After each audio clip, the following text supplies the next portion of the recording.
My dear brothers and sisters in Christ, have you heard of the following phrase? Be cruel to be kind. It is a rather interesting phrase because it appears to be equating two contradictory notions, cruel and kind. For many, it is common sense that one should be nice and friendly in order to express kindness. And when one is cruel, one can only be bitter and harsh. Well, this is common sense, isn't it? But I invite you to think about it just a bit more. Consider someone who is a drug addict. In order to kick the habit, he has to undergo a treatment and detox program that is usually uncomfortable and sometimes even painful. However, the discomfort and pain are necessary for him to recover and get well. This is an illustration of to be cruel, to be kind. In general, to be cruel, to be kind means to do or say something that may cause someone pain, because it is helpful for this person. Basically, what a drug treatment program does is to help someone face the reality of his addiction. Yes, indeed, facing the truth and being confronted by reality is painful. And sometimes as Christians, we are given the responsibility to unveil the truth and reality to others.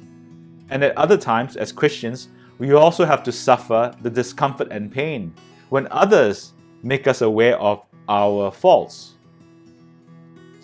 Today's first reading relates how the prophet Jeremiah confronted the false prophet Hananiah. There's a stark contrast between the persons of Hananiah and Jeremiah and also what they said. Hananiah said nice and comforting words to the people of Israel, telling them that they would very soon be free from foreign oppression, and those who have been exiled would be able to return to Jerusalem. The sacred vessels taken by the Babylonians will be returned and the temple restored to its former glory. However, Jeremiah said the contrary.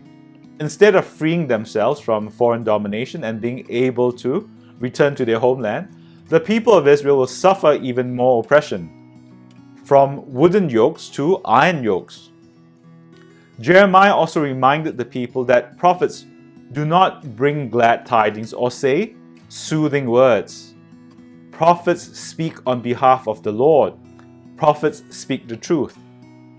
Social and cultural norms aside, sometimes we need to be cruel to be kind.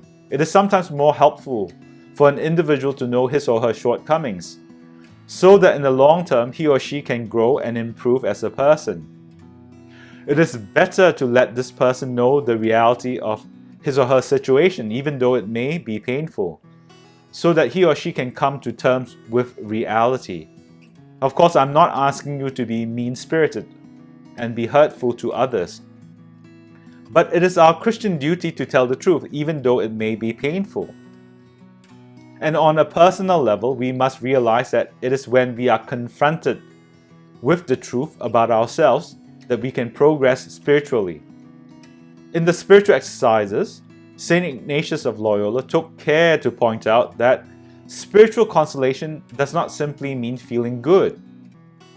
Consolation is that which draws you closer to the Lord, and sometimes it can make you feel awful and distressed.